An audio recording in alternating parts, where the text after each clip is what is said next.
حضرت والا دامت برکاتہم العالیہ کا یہ کلام ہے جس کا عنوان ہے میری موج غم بے سہارا نہیں ہے، میری موج غم بے سہارا نہیں ہے۔ اللہ تبارک و تعالی کی محبت میں جب بندہ اللہ کے احکام کی پوری فرما برداری کرتا ہے اور گناہوں سے بچتا ہے تو اس کے دل پر ایک زور پڑتا اور غم آتا ہے۔ حضرت والا فرماتے ہیں کہ اس غم کے پیچھے اللہ تبارک و تعالی کی تائید اور قوت اور اس کی توفیق میرے ساتھ شامل حال ہے، اس لیے اس غم میں بھی مجھے خوشیوں کا مزہ آتا ہے۔ سوا تیرے کوئی سہارا نہیں ہے، سوا تیرے کوئی ہمارا نہیں ہے، سوا تیرے کوئی سہارا نہیں ہے،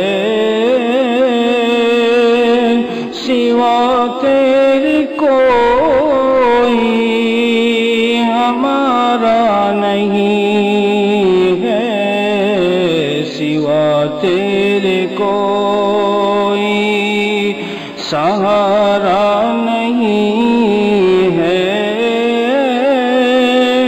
سوا تیرے کوئی ہمارا نہیں ہے۔ میرے محترم دوستو، بندے کی نگاہ جب مخلوق سے ہٹ جاتی ہے اور دنیا سے ہٹتی ہے اور اللہ تبارک جی ماشاءاللہ، جی ماشاءاللہ ماشاءاللہ، اگر ہمارا ظاہر اور باطن دونوں انبیاء کرام علیہم الصلاۃ والسلام کے مطابق ہو میرے دوستو، صحیح سلامت طبیعت اللہ تبارک و تعالی نے اپنے انبیاء اور اولیاء ہی کو عطا فرمائی ہے۔ آج ہی احقر جو حضرت والا کی یہ تشریحات لکھ رہا ہے اس کے ضمن میں مضمون آیا کہ اللہ تعالیٰ نے انبیاء کرام علیہم الصلاۃ والسلام کو صحیح سلامت طبع عطا فرمائی، اس لیے ان کو اللہ کا نام لینے میں اور اللہ کے سامنے سجدہ ریز ہونے میں اور عبادت میں اور ذکر اللہ و مناجات میں اتنا لطف کیوں آتا ہے کہ آخر ہمیں اس کا ادراک اور احساس بہت کم ہوتا؟ اس لیے کہ اللہ تبارک و تعالیٰ نے ان کے قلب کو وہ صفائی عطا فرمائی اور وہ حلاوت ان کے قلب میں عطا فرمائی، تو جب ان کے ادراک اور احساسات سب اندر سے بالکل صحیح سالم ہیں تو وہ حقیقت شے کا ادراک کر پاتے ہیں، ہم نہیں کر پاتے۔ جب ایک آدمی بیمار ہو اور کسی ایسی بیماری میں جیسے بخار وغیرہ ہے، اس کو بخار چڑھا ہوا ہو، یا کبھی کوئی زہریلا سانپ کسی کو ڈس لیتا ہے اور کاٹ لیتا ہے، سانپ کاٹ لے کسی کو تو اندر زہر چڑھ جائے بدن میں، اب اسے اگر نیم کی پتی کھلاؤ تو وہ کہتا ہے کہ مجھے کڑوی نہیں محسوس ہو رہی، میٹھی لگ رہی ہے۔ کیوں؟ اس لیے کہ قوت ذائقہ میں فساد پیدا ہو گیا۔ حضرات انبیاء کرام علیہم الصلاۃ والسلام کی دوستو، یہ قوت ذائقہ، قوت ایمانی اندر سے ایسی صحیح سالم ہوتی ہے کہ جب وہ اللہ کے سامنے سر بسجود ہوتے ہیں تو ان کو وہ قرب اور حلاوت کا مزہ آتا۔ اور چونکہ صحابہ کرام کو آپ صلی اللہ تعالی علیہ وسلم کی صحبت میسر ہوئی تو ان کا یہ حال تھا، تیروں پہ تیر لگے جا رہے ہیں اور صحابی نماز میں کھڑے ہوئے ہیں، لیکن سورت جس کو تلاوت کر رہے ہیں وہ ہٹنے نہیں دے رہی، نماز توڑنے نہیں دے رہی، دل میں خیال بھی نہیں آ رہا ہے نماز توڑنے کا۔ کیوں؟ وہ خاص حلاوت اور لطف جو ان کو اس وقت نصیب ہو رہا تھا۔ تو اسی طرح اللہ تبارک و تعالی نے جناب رسول اللہ صلی اللہ علیہ وسلم کو جو دنیا میں بھیجا تو میرے دوستو سورت کا بھی کمال عطا فرمایا، سیرت کا تو کمال تھا لیکن سورت کا بھی کمال عطا فرمایا، سر سے لے کے پیر تک جتنے سورت کے کمالات ہیں حضرات علماء کرام محدثین نے سیرت کی کتابوں میں نقل کیے، کیونکہ اللہ اپنے محبوبوں کو جو سورت عطا فرماتا ہے وہ سورت بھی محبوب ہوتی ہے۔ اس لیے ہمارا عقیدہ ہے ایک مومن ہونے کی حیثیت سے کہ جناب رسول اللہ صلی اللہ علیہ وسلم کا چلنا بھی محبوب اللہ کو، یعنی محدثین نے کمال کر دیا کہ ہر چیز کا نقشہ کھینچا ہے۔ آپ صلی اللہ علیہ وسلم کیسے چلتے تھے؟ قوت سے قدم اٹھا کر ایسے چلتے تھے جیسے کوئی نشیبی زمین کی طرف جا رہا ہو۔ نہ تو آپ کی چال متکبرانہ تھی اور نہ آپ کی چال عورتوں کی طرح جو نازنی چال ہوتی ہے، جی وہ اس انداز کی نرم چال وہ بھی نہیں تھی۔ آپ ایک بہادر، مضبوط، طاقتور، متواضع انسان کی طرح چلا کرتے تھے. دونوں چیزیں ظاہر ہوتی تھی آپ کی چال سے، شان بندگی بھی اور شان قوت بھی، جو مردوں کی شان ہے. تو میں عرض کر رہا ہوں کہ سورت اللہ تعالیٰ نے ایسی عطا فرمائی جو اللہ کو محبوب، چہرہ محبوب، آپ کی رنگت اللہ کو محبوب، قد و قامت آپ کا محبوب کیسا تھا، آپ کے شانے کیسے، آپ کا سینہ کیسا، آپ کے قدم مبارک کیسے. اسی پر عقلی عرض کیا کرتا ہے، جب اللہ نے اپنے محبوب کو دوستو سورت کے تمام کمالات عطا فرمائے تو ہم مسلمان ہونے کی حیثیت سے یہ بھی غور کیا کریں، اللہ تعالیٰ نے اپنے محبوب محمد الرسول اللہ صلی اللہ علیہ وسلم کو داڑھی والا چہرہ عطا فرمایا، تو یہ داڑھی والا چہرہ بھی اللہ کی بارگاہ میں محبوب ہے. کون مسلمان ہے جو یوں کہے نہ میں نہیں محبوب خدا کا بننا چاہتا؟ ہر ایک کہے گا کہ میں محبوب بننا چاہتا ہوں، تو کم از کم اللہ کے محبوب جیسی صورت بنا لے. یقیناً اور یقیناً دوستو اس پر اللہ کو پیار آتا ہے. اس لیے یہاں جو 4 باتیں بتائی جاتی ان سے کیا ہوتا ہے کہ جب ان پر آدمی عمل کرتا ہے تو اب اگر وہ کسی فلم اور کلب میں جائے گا اور فلم ہال میں جانا چاہے گا تو کہے گا ارے ٹوپی داڑھی کرتا اور میں یہاں جاؤں. دیکھ کر ہی وہ وضع، وہ اس کی حالت، وہ وضع، وہ شکل و صورت جو نبیوں جیسی صورت اس نے اپنائی، کتنے گناہوں سے بچنے کا وہی ذریعہ بنے گی. ایئرپورٹوں میں، ہوائی جہازوں میں، ادھر ادھر جب آپ جائیں گے لوگوں کو تعجب ان پہ نہیں ہوتا جو اسی حال میں پھر رہے ہیں، وہ تو جو چاہیں کرتے پھریں. لیکن جب اس شکل اور حلیے والا دوستو ذرا کچھ کرنا چاہتا ہے تو لوگوں کو تعجب ہوتا ہے کہ یہ کیا کر رہا ہے. تو یہ حالت ہماری خود گناہوں سے بچا لیتی ہے. اس لیے حضرت والا کا پوری عمر بھر کا تجربہ کہ یہ جو داڑھی رکھنا، ایک بالشت، ایک مشت داڑھی رکھنا، اور اسی طرح مونچھ کٹانا، مونچھوں کو صاف کرانا، اور ٹخنوں سے اوپر پائجامہ، حتیٰ کہ جو ایسی کوئی غلط حرکت کرنا بھی چاہے تو اس حلیے میں اس کی ہمت نہیں ہوتی کرنے کی، یہ حلیہ خود مانے اور رکاوٹ بن جاتا ہے. تو اس لیے حضرت والا ٹوپی بھی سر پر رکھوا دیتے ہیں کہ بھئی یہ اہل اللہ کی شان ہے، اللہ کے اولیاء کی شان ہے. اس سے یہ فائدہ ہوتا ہے کہ انسان بہت سی نیکیوں کی طرف خود مائل ہونے لگتا ہے. حضرت کا یہ کلام جس کا پہلا شعر احقن نے پڑھا، سوا تیرے کوئی سہارا نہیں ہے، سوا تیرے کوئی ہمارا نہیں ہے. میں عرض کر رہا تھا کہ جب بندہ مخلوق کی طرف سے نگاہ ہٹا لیتا ہے اور دنیا کی جانب سے ہٹاتا ہے تو پھر اسے ہر قدم پر صرف اپنے اللہ ہی کی یاد رہتی ہے، باقی چیزیں یاد نہیں آتی. حضرت عبداللہ ابن مسعود رضی اللہ عنہ نے ایک روایت میں ارشاد فرماتے ہیں، قال رسول اللہ قرأ رسول اللہ صلی اللہ علیہ وسلم، حضور اکرم صلی اللہ تعالی علیہ وسلم نے یہ آیت پڑھی، فمن يرد الله ان يهديه يشرح صدره للاسلام. اللہ تعالیٰ جس کو ہدایت دینا چاہتے ہیں اس کے سینے کو اسلام کے لیے کھول دیتے ہیں. آپ صلی اللہ علیہ وسلم نے ارشاد فرمایا، جب نور سینے میں داخل ہوتا ہے تو انفسح، یہ اس میں کشادگی پیدا ہو جاتی ہے اور وسعت آ جاتی ہے اور شرح صدر ہونے لگتا ہے. صحابہ نے پوچھا یا رسول اللہ اس کی کوئی خاص نشانی اور پہچان؟ میرے دوستو جب ہم سنیں تو ہم سب، میں اپنے کو بھی شامل کرتا ہوں، اپنے اوپر فٹ کریں ہم کتنا ان علامتوں کے، یہ علامتیں کتنی ہمارے اندر ہے اور کتنی نہیں، اور جو نہیں ہے تو تیاری کریں اس کی، کیوں نہیں ہے، کیا رکاوٹ ہے. فرمایا ہاں اس کی نشانی ہے، جس بندے کو اللہ اپنا محبوب بنانا چاہ رہے ہیں، ہدایت دینا چاہ رہے ہیں، اس کے سینے کو شرح صدر عطا فرما رہے ہیں. اس کی نشانی التجافی عن دار الغرور والانابۃ الى دار الخلود والاستعداد للموت قبل ورود او كما قال علیہ الصلاۃ والسلام. دھوکے کے گھر سے تو دل اس کا دور ہونے لگتا ہے. سبحان اللہ. اللہ کے نبی صلی اللہ علیہ وسلم نے یہ نہیں فرمایا کہ دنیا سے دل دور ہونے لگتا ہے، یہ ارشاد فرمایا دار غرور. ارے جب یہ ٹھہرا ہی دھوکے کا گھر تو دھوکے کی چیز پر مرنا مٹنا یہ تو کوئی سمجھداری عقل مندی نہیں ہے. جس مارکیٹ اور بازار میں دھوکے کے سامان بکتے ہوں دوستو تو ہر عقل مند وہاں جانے سے بچتا ہے کہ اگر میں یہاں گیا اور میں نے یہاں سے کوئی چیز خریدی تو میں تو دھوکے میں پھنس جاؤں گا اور مجھے حقیقی شے نہیں ملے گی، حقیقی چیز نہیں ملے گی. دنیا بالکل اسی طرح دھوکا ہے. اور جناب رسول اللہ صلی اللہ علیہ وسلم نے اور تمام انبیاء کرام نے اپنی اپنی امتوں اور قوموں کو آ کر اس کے دھوکے پر آگاہی دی اور بتایا اور حقائق کھولے کہ دیکھو اس میں کیسے دھوکا ہے. پانی کے بلبلے جب پانی کے اوپر آ جاتے ہیں، پانی کے بلبلے جب پانی کے اوپر آتے ہیں اور وہ جو ہے وقتی طور پر اس کو گھیر لیتے ہیں تو ایسا لگتا ہے کہ بس پانی نہیں ہے نیچے، یہی جو اوپر جھاگ وغیرہ جھاگ نظر آ رہے ہیں یہ جھاگ ہی اوپر ہے، لیکن چند ہی منٹ میں وہ جھاگ ختم، اور ختم ہوتے ہی میرے دوستوں فوراً نظر آنے لگتا ہے کہ یہ تو واقعی یہاں پانی ہی پانی ہے۔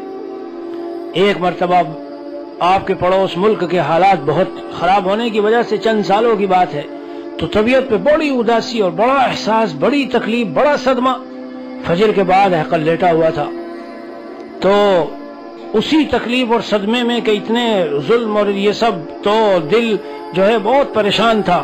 لیٹے لیٹے ابھی سویا ہوا تھا تو اسی وقت قرآن کریم کی یہ آیت زبان کے اوپر جاری ہوئی، اور جب اٹھا تو اتنی خوشی کہ وہ سارا غم خوشی میں بدلا ہوا تھا۔ كَذَلِكَ يَضْرِبُ اللَّهُ الْحَقَّ وَالْبَاطِلَ فَأَمَّا الزَّبَدُ فَيَذْهَبُ جُفَاءً وَأَمَّا مَا يَنفَعُ النَّاسَ فَيَمْكُثُ فِي الْأَرْضِ كَذَلِكَ يَضْرِبُ اللَّهُ الْأَمْثَالَ۔ اللہ تعالیٰ حق و باطل کی مثال ایسے ہی پیش کر رہے ہیں۔ یہ جو باطل ہے نا، یہ اوپر نظر آتا ہے کہ ارے تو گویا کہ حق تو بالکل رہ گیا اور ڈوب گیا اور نظر ہی نہیں آ رہا اور ختم ہو گیا، لیکن جیسے وہ پانی کے جھاگ وہ اوپر نظر آ رہے ہیں اور وہ ہٹ کے ختم اور دکھے گا کہ تو نیچے سارا پانی ہی پانی ہے، اسی طرح یہ باطل تھوڑی دیر کے لیے اوپر کو آتا ہے۔ قرآن میں اللہ نے اعلان کیا کہ اس کی مثال کیسی ہے؟ مثل الذين اتخذوا من دون الله اولیاء كمثل العنكبوت، مکڑی کا جو جالا ہے جالا، وَإِنَّ أَوْهَنَ الْبُيُوتِ لَبَيْتُ الْعَنْكَبُوتِ، سب سے کمزور گھر یہی گھر ہوتا ہے۔ تو میرے دوستو، اللہ کے نبی صلی اللہ علیہ وسلم نے فرمایا دوری شروع ہوتی ہے دل میں، کہیں سے؟ دھوکے کے گھر سے۔ وہ ہر چیز کو اپنے پیارے نبی کی تعلیمات کی روشنی میں دیکھنا شروع کرتا ہے، قرآن کی روشنی میں دیکھنا شروع کرتا ہے۔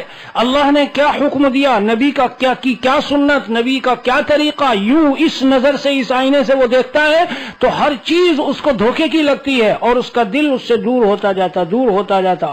خواہ وہ کھانے پینے چین و سکون کی نعمتوں میں ہو، لیکن دل اس کا اس سے دور ہو جاتا، اچاٹ ہو جاتا ہے۔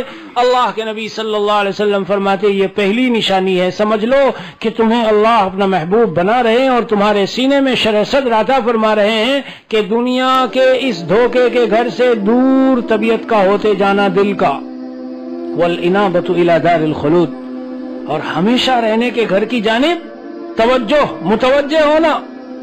یہ حدیث پاک میں 2 جملے ہیں، یہ یہاں جہاں میں بیٹھا ہوں اس کے پیچھے یہ لکھا ہوا ہے، حضرت والا کا کیسا پیارا جملہ، جس دنیا سے ہمیشہ کے لیے جانا اور پھر لوٹ کر کبھی نہ آنا، ایسی دنیا سے دل کا کیا لگانا۔ اسی جملے میں حضرت نے سمو دیا۔ اللہ کے نبی صلی اللہ علیہ وسلم فرماتے آخرت کی طرف نہیں بلکہ دار الخلود، یہ لفظ خود دلیل ہے کہ جب دنیا تو دھوکے کا گھر ٹھہری اور آخرت ہمیشہ رہنے کا گھر، تو اس میں خود دلیل بھی آ گئی کہ دوستو جہاں انسان کو ہمیشہ جا کے رہنا ہے وہاں کی تیاری کرنی چاہیے۔ ایک آدمی کراچی سے لاہور ریلوے پر اسٹیشن پہ جائے اور ریل میں بیٹھے اور اسے رات کو بیٹھنا اور صبح کو اترنا ہے، اور وہ جتنا اس کا سرمایہ ہو سارا ٹرین کے اندر خراب کر دے اور وہاں بلڈنگیں اور مکانات اور کیا کیا تعمیر کر کے، اور ٹرین سے اتر کے وہاں خالی ہاتھ پڑا ہوا ہے، اس کا کوئی پرسان حال نہیں ہے، کہاں جائے کدھر جائے خالی ہاتھ۔ حالانکہ یہ تو محض ایک مثال ہے، اس کو کیا سمجھایا جا سکتا ہے دوستو؟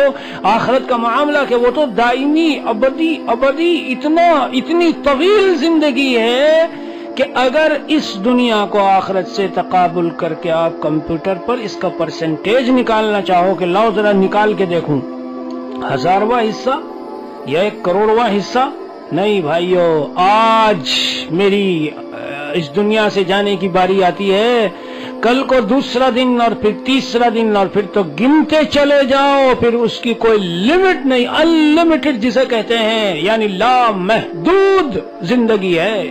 اسی لیے اس زندگی کو پانے کے لیے اہل اللہ اس دنیا کے عارضی غموں، عارضی تکلیفوں، عارضی آزمائشوں کو دوستو کچھ نہیں سمجھتے۔ ان کو پتا ہوتا ہے کہ یہ سب گزر جانے والی ہے، گزر جانے والی۔ ایک ہی کام سب کو کرنا ہے، یعنی جینا ہے اور مرنا ہے، رہ گیا عز و جاہ کا جھگڑا، یہ تخیل کا پیٹ بھرنا ہے، اب رہی بحث رنج و راحت کی، یہ فقط وقت کا گزرنا ہے، یہ فقط وقت کا گزرنا ہے۔ رنج و راحت کے لیے جس نے آج خشک روٹی کھائی آج اس کی بھی گزر کے کل کو جمعرات آ گئی، اور جس نے تر کھائی اس کی بھی گزر کے آ گئی، اور جس نے بڑے مختلف اقسام کے کھانے کھائے دوستو اس کی بھی گزر کے کل کو آ گئی۔ جس وقت جنازے جاتے ہیں تو دوستو سب ایک لیول میں ایک انداز سے برابر برابر دنیا سے جاتے ہیں، کسی میں کوئی امتیاز اور کوئی فرق آپ کو نظر نہیں آئے گا۔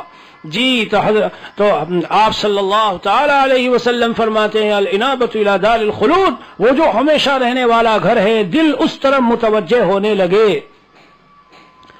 میرے دوستو اگر یہ ایک بات حاصل ہو جائے تو حقیقت یہ ہے کہ سارے وعظوں اور ساری تقریروں اور سارے بیانوں کا نچوڑ ہے کہ آدمی کو یہ خیال رہنے لگے کہ میں اس دنیا سے مر کر ایک نہ ایک وقت یہاں سے ہمیشہ کے لیے رخصت ہو جاؤں گا۔ اس لیے حضرت عمر رضی اللہ عنہ نے جی اپنی مہر پر یہ کندہ کرایا تھا، کیا کفا بالموت واعظا، اے عمر تیرے لیے موت ہی واعظ ہونے کے لیے کافی ہے، کہ ایک پل کا بھروسہ نہیں، ایک سیکنڈ کا بھروسہ نہیں کب مجھے رخصت ہونا ہے اور کتنے دیر کے لیے، کتنے دنوں کے لیے۔ دوستو ہم یہاں گھر سے جدا ہوتے ہیں تو بچوں پر اور بچوں کو اور بیوی کو اور گھر کو چھوڑتے ہوئے طبیعت پر کتنا زور پڑتا ہے، جب وہاں دنیا جانا ہے اور کبھی لوٹنا نہیں ہے، اگر ہم نے اس کی تیاری نہیں کی ہوگی اور اس کو ویرانہ بنا دیا ہوگا، ویرانہ۔ تو پیاری مثال مجدد تھانوی نے ارشاد فرمائی، اگر کسی کو موت سے گھبراہٹ ہوتی ہو تو ذرا سا وہ یہ سوچ لے کہ ایک آدمی کسی ویرانے میں ہو اور اسے خبر دی جائے کہ تجھے اب آدھے گھنٹے کے بعد یا کل کو تجھے ہم فلاں بستی میں جو محلات اور بہت شاندار جس میں محل اور شاہی قسم کے سب جو ہے کیا کہتے ہیں فروٹس اور سب کچھ تجھے ملیں گے کھانے کے لیے، تو وہ کبھی نہیں گھبرائے گا، نہ اس کا دل کبھی نہیں گھبرائے گا، وہ تو بہت خوشی کے ساتھ چلا جائے گا۔ لیکن دوسرا آدمی وہ ہے جس نے اسی کو جی اس ویرانے ہی کو میں دل لگا کے اور اسی میں رہ رہا ہے اور اسی کو اس نے جو کچھ سجانا بجانا تھا بجا رکھا ہے، اب آگے تو اسے ویرانہ ہی ویرانہ نظر آتا ہے۔ تو دراصل وحشت میرے دوستو اس لیے ہوتی ہے، اسی لیے دنیا میں رہتے ہوئے ہم اہل ایمان اگر اللہ سے گہرا تعلق رکھیں تو میرے دوستو مجدد تھانوی نور اللہ مرقدہ نے ایک کتاب میں ارشاد فرمایا، جب دنیا سے انسان جاتا ہے تو یہاں سے جانے کے بعد یہ نہ سمجھو کہ وہ کوئی قبر ہے اور ایک گڈھا ہے اور اس میں الوؤں کی طرح جو ہے کوئی جا کے لیٹ گیا اور وحشت ناک جگہ ہے اور بڑی ویسی جگہ ہے۔ فرماتے وہ ایک عالم ہے، پورا ایک عالم، پورا ایک عالم۔ جب ہم یہاں سے جاتے ہیں تو وہ پورا ایک عالم ہے، عالم ارواح جی، اور روحیں کچھ علیین میں جاتی ہیں اور کچھ سجین میں جاتی ہیں، لیکن پورا ایک عالم ہے، وہ مستقل عالم۔ جب یہاں سے جاتے ہیں تو جو ہمارے پرانے متعلقین، رشتہ دار، دوست، احباب، ملنے جلنے والے بڑے چھوٹے جو پہلے جا چکے ہیں وہ ملنے آتے ہیں، ہاں ملاقات کے لیے آتے ہیں کہ آج فلاں آ رہا ہے۔ جب پہنچے تو آئے کہ ہاں خیر خیریت ہے، سب ٹھیک ہے، اور میرا بیٹا جو میں نے چھوڑ دیا تھا اس کا کیا حال آج کل چل رہا ہے، اور فلاں جو میرے دوست تھے ان کا کیا حال ہے۔ باقاعدہ یہ پوچھتے ہیں خیر خیریت ایک دوسرے سے۔ وہ کبھی وہ جواب میں دیتا ہے نہیں وہ تو میرے سے پہلے آ چکا یہاں، تو پھر وہ کہتے ارے وہ تو یہاں نہیں آیا، پھر وہ تو اس کا تو راستہ دوسری طرف ہو گیا ہے۔ اللہ ہم سب کو محفوظ رکھے جی۔ اور حضرت تھانوی قدس سرہ نے فرمایا جب یہ وہاں جاتا ہے تو وہاں جو ہے دوستوں سے ملاقات اور اپنے اقرباء اعزاء جو چلے گئے ان سے ملاقات، اور دنیا کی ملاقاتوں میں تو یوں بھی ہوتا ہے کہ بھئی ابھی میرا کام پہ جانے کا وقت ہے، ابھی آفس کا وقت ہے، ابھی گھر کے کاروبار کا وقت ہے، جیسے خانقاہوں میں لوگ آتے ہیں جاتے ہیں آتے ہیں چلے جاتے ہیں، لیکن وہاں کی ملاقات ہے جب ارادہ تو ملاقات، جب ارادہ تو ملاقات، جب ارادہ تو ملاقات۔ ایسی عجیب و غریب زندگی ہے۔ دنیا کی وسعتوں کو ماں کے پیٹ کی وسعت سے جو نسبت ہے وہ کچھ بھی نہیں ہے، جتنی وسعتیں عالم آخرت کی اس عالم دنیا کے مقابلے میں ہے۔ اس لیے اہل ایمان کو گھبرانے کا کوئی سوال ہی پیدا نہیں ہوتا۔ لیکن دوستو جب تیاری نہیں کی ہوتی تو وہ جو وہاں ہم محلات تعمیر کرتے اور بناتے جب وہ نہیں ہوتے تو ہمیں اب پریشانی کھڑی ہوتی ہے کہ ہم ویرانے سے ہم جو ہے آبادی سے ویرانے کی طرف جا رہے ہیں۔ اسی لیے جناب رسول اللہ صلی اللہ علیہ وسلم نے انداز بدل بدل کے امت کو سکھایا اور بتایا کہ اس دنیا میں رہتے ہوئے آخرت کی کیا کر لو، تیاری کر لو۔ یہی بات یہاں ارشاد فرمائی الاستعداد للموت قبل ورودی، کہ موت کے آنے سے پہلے وہ موت کی تیاری میں لگا رہتا ہے، موت کی تیاری میں لگا رہتا ہے۔ جس آدمی میں یہ بات پیدا ہو جائے، یاد رکھنا اس روئے زمین کا سب سے بڑا عقل مند وہ ہے۔ نہ ملے اسے قالین بیٹھنے کے لیے، وہ تو بوریے پہ بیٹھتا ہے، اور نہ ملے اسے گوشت کھانے کے لیے، وہ تو بیچارہ سبزی کھاتا ہے، اور نہ ملے سبزی سالن کھانے کے لیے چٹنی لے لی جی، یہ مرچ وغیرہ اور لہسن اور 2-3-4 چیزیں لی اور چٹنی پیسی مزے کے ساتھ ہفتوں تک کھاتا ہے، روٹی لے لی اور چٹنی لگائی، دودھ ذرا سا پیا یا پانی پی لیا اور کھا رہا ہے اور مزے کے ساتھ جی رہا ہے، لیکن اللہ کو ناراض نہیں کرتا، اللہ کو ناراض نہیں کرتا۔ میں نے عرض کیا، ایک شخص مجھے سے پوچھ رہے تھے کہ آپ تقریریں تو بہت کر رہے ہیں حالات پر، لیکن یہ بتاؤ اگر تم خود کراچی کے حالات میں ہوتے، ان حالات میں اتنی مہنگائی اور حال پریشان اور تجارت بالکل یہ ہو گئی وہ ہو گیا تو کیا کرتے؟ میں نے کہا بہت آسان بات ہے۔ حضور اقدس صلی اللہ تعالی علیہ وسلم نے ارشاد فرمایا، مال کے سلسلے میں، دنیا کے سلسلے میں ہمیشہ نیچے والے کو دیکھو اور دین کے سلسلے میں اوپر والے کو دیکھو۔ اگر اللہ تبارک و تعالی اتنی وسعت و ہمت دے کہ کراچی کے گلشن اقبال کے کسی اچھے مکان میں رہنے کی وسعت ہو تو رہ لو، نہیں تو فلیٹ میں رہ لو۔ فلیٹ میں رہنے کی وسعت نہیں ہے تو 10 کلومیٹر 20 کلومیٹر دور 30-50 کلومیٹر دور کوئی سستا مکان ہو اس میں رہ لو۔ وہاں نہیں ہے تو 100 کلومیٹر دور جا کے کسی جگہ جو بالکل ایسا دور دراز کا دیہات کا کوئی گھر ہو جس کی کوئی خاص کرایہ وغیرہ نہ ہو، وہاں رہ لو۔ لیکن اللہ کو ناراض کرنا یا سودی نظاموں میں لگ جانا یا حرام رشوتوں میں لگ جانا یا اللہ کے احکام کو توڑ کر لوٹو، غصب کرو، لاؤ کہیں سے اور رات دن ٹینشن، نہ نماز کا رہا نہ روزے کا رہا، کیا ہوگا؟ یہ نہیں ہے میرے دوستو، یہ اسلام میں گنجائش نہیں ہے۔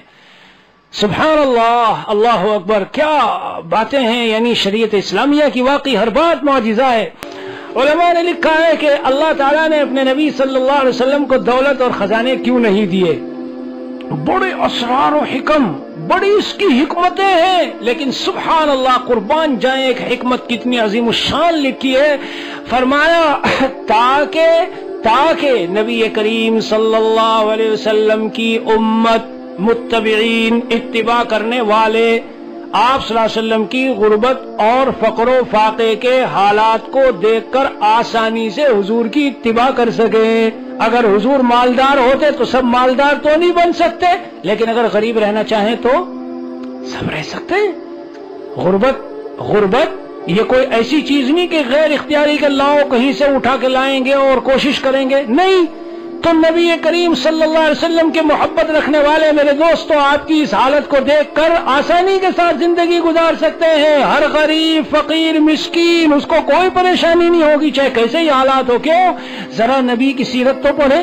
حضرت مفتی رضا الحق صاحب بڑے ماشاءاللہ عالم دین ہیں، وہاں ساؤتھ افریقہ میں دارالعلوم زکریا کے شیخ الحدیث، تو ختم بخاری کراتے ہوئے فرما رہے تھے، حضرت ابو ہریرہ نے اتنی کھجوریں کھائی اور پانی پیا، اور پھر وہ مضمون پورا چل رہا تھا کہ اللہ کے نبی صلی اللہ علیہ وسلم یہ ارشاد فرما رہے ہیں کہ اس کا حساب دینا پڑے گا، حالانکہ پیاس سے اور بھوک سے بالکل بے تاب تھے اور گویا کہ غشی کا عالم تھا۔ تو اس وقت حضرت مفتی صاحب نے یہ جملہ فرمایا کہ بھائی افریقہ والو، آپ حضرات جس کو کھانا قرار دیتے ہیں نا، جو آپ کے نظروں میں کہ کھانا سمجھا جاتا ہے، یہ صحابہ کے کھانے اس طرح کے کھانے نہیں ہوا کرتے تھے کہ باقاعدہ 4 مرتبہ 5 مرتبہ جو ہے کھانوں کے ڈش اتر رہے ہیں اور طرح طرح کے کھانے چل رہے ہیں۔ صحابہ کا حال تو یہ تھا، یہاں سے کچھ کھجوریں ملی، وہاں سے کوئی پھل مل گیا، وہاں سے کچھ مل گیا، پی لیا، ہو گیا، بس گزر بسر چل رہی ہے۔ تو آج مسلمانوں کے لیے یہ ہماری خام خیالی ہے کہ کیا ہوگا، یہ مسئلہ مسلمانوں کا سنگین مسئلہ نہیں، بالکل اسی طرح جو اس وقت یہاں کا نقشہ ہے۔ صحابہ ایک بار بیٹھے تھے، کچھ صحابہ، اللہ کے نبی تشریف لائے، صحابہ آل فقر تخافون، مجھے ایسا لگ رہا ہے تم لوگ فقر سے ڈر رہے ہو، تمہیں یہ اندیشہ ہے کہ فقر ہو تو کیا ہوگا؟ میں تم کو بتاتا ہوں میں تمہارے اوپر کس حالت سے ڈر رہا ہوں. میں تمہارے اوپر اس حالت سے ڈر رہا ہوں کہ جب دنیا چاروں طرف سے اڈیل دی جائے گی اور وہ تمہیں ایسے ہلاک کرے گی جیسی پہلی امتوں کو اس دنیا نے ہلاک کیا ہے. بار بار میرے دوست بات آتی ہے ہمارا بنیادی مسئلہ ہم اللہ سے کتنے جڑے کتنے کٹے، کتنے جڑے کتنے کٹے. جو اللہ کی ذات عالی سے اس کے احکام کو پورا کرتے ہوئے اور گناہوں کو چھوڑتے ہوئے جڑ گیا، وہ تو ایسے لامحدود خزانوں کے ساتھ جڑ گیا جو کبھی ختم ہونے والے نہیں ہیں. جی ہائے ہائے میرے دوستو، آج بھی آپ کو یہ باتیں ملیں گی کہ بھائی کتنی دیر سوئے، کہ جی بس 2-3 گھنٹے صرف سویا ہوں، اور بالکل نشاط اور حرام کھانے والے پینے والے کھا رہے پی رہے اور رات و دن سو رہے، پھر بھی دیکھو جا کے پوچھو تو طبیعت میں کوئی نشاط نہیں، ہر وقت سستی تھکاوٹ. اور اللہ والوں کو میرے دوستو تھوڑے سے لقمے اس طرح کافی ہوتے ہیں کہ دوسرے ان لقموں کی جگہ کتنا بھی کھاتے رہیں لیکن وہ ان کو کافی نہیں ہوتا. حضرت مولانا مظہر صاحب ہیں ہمارے دامت برکاتہم، سب جانتے ہیں چند گھنٹے سوتے ہیں. سمجھ میں بات نہیں آئے گی آدمی کو کہ اس طرح اتنے گھنٹے سو کر پورے دن مشین کی طریقے سے جو ہے چلتے رہنا، کام کرتے رہنا، یہ کیسے ممکن. لیکن جو جانتے ہیں ان کو سب کو پتا ہے کہ حضرت چند گھنٹے سوتے ہیں بس. اور اللہ کی راہ میں چلنے والے، آپ سمجھ لیں اللہ کی راہ میں بہت سے چلنے والے، ان سے پوچھو کہ تم وہاں اور یہاں اور وہاں اور یہاں کیسے سوتے ہو، تو وہ کہتے ہیں کہ آ کے دیکھ لو، آ کے دیکھو ہم بتائیں گے آپ کو کیسے سوتے ہیں. وہ چند منٹ کی نیند لیکن چند گھنٹوں کی نیند کے برابر اللہ کر دیتے. ثم انزل عليكم من بعد الغم امنة نعاسا يغشى طائفة منكم، ہم نے کچھ غم کے بعد تمہارے اوپر اونگ اتار دی تھوڑی سی، اس اونگ سے تمہیں سکون دے دیا. لیکن ایک دوسرے لوگ تھے ہر ٹینشن میں مبتلا تھے، ہمتہم انفسہم، یہی تو ٹینشن ہے، اپنی جانوں کی فکر میں لگے ہوئے تھے. وہ تھوڑی سی اونگ اور نیند جو آئی بس وہی سکون کا سامان بن گئی اور پھر سے طبیعت بالکل فریش. اسی لیے حضرت جلال آبادی کو ایک مرتبہ قرن مجلس میں دیکھا، فرمایا 3 دن سے نیند نہیں آئی، بیٹھے بیٹھے اونگ لیتا ہوں، اور مجلسیں اور خط و کتابت کا وہ عالم کے 3 دن کا کام ہم جوان لوگ 10-15 دن میں بھی ہم سے نہیں ہوتا. رات و دن خطوط اور مجلسیں اور ملنے والے. میں عرض کرنا چاہتا ہوں میرے دوستو، ہمارا بنیادی مسئلہ یہ نہیں ہے. اللہ تعالیٰ تھوڑا دیں گے لیکن برکت پیدا کر دیں گے، اور جب اللہ مناسب سمجھیں گے ہمارے حالات کے تو زیادہ بھی دیں گے. لیکن بنیادی مسلمان کا مسئلہ یہ ہے کہ میں نے اللہ کے حکم کو کب چھوڑا اور کب توڑا. بس حضرت فرمانے میرا سہارا اے اللہ صرف آپ ہی کی ذات عالی ہے اور کوئی سہارا نہیں ہے. سوا تیرے کوئی سہارا نہیں ہے، سوا تیرے کوئی ہمارا نہیں ہے، سوا تیرے کوئی سمندر کا ساحل، پہاڑوں کا دامن، بجز آگ کے کچھ سہارا نہیں ہے. سمندر کا ساحل، پہاڑوں کا دامن، بجز آگ کے کچھ سہارا نہیں ہے. اور نہیں ختم ہوتی ہے موجیں مسلسل، نہیں ختم ہوتی ہے موجیں مسلسل. میرے بحر غم کا کنارہ نہیں ہے، نہیں ختم ہوتی ہے موجیں مسلسل. میرے بحر غم کا کنارہ نہیں غم کا ہے نہ خدا بھی، میری موج غم بے سارا نہیں ہے، کوئی کشتی غم کا ہے نہ خدا بھی، میری موج غم بے سہارا نہیں ہے، اور یہ اختر اسی کا ہے جو آپ کا ہے، نہیں آپ کا جو ہمارا نہیں ہے، یہ اختر اسی کا ہے جو آپ کا ہے، نہیں آپ کا جو ہمارا نہیں ہے، سوا تیرے کوئی سہارا نہیں ہے، سوا تیرے کوئی ہمارا نہیں ہے۔ ریونین میں حضرت والا نے اشعار فرمائے، خانقاہ امدادیہ اشرفیہ ریونین، وہاں بھی یہ خانقاہ امدادیہ اشرفیہ ہے ریونین میں، وہاں حضرت نے 6 ستمبر 1993 میں یہ اشعار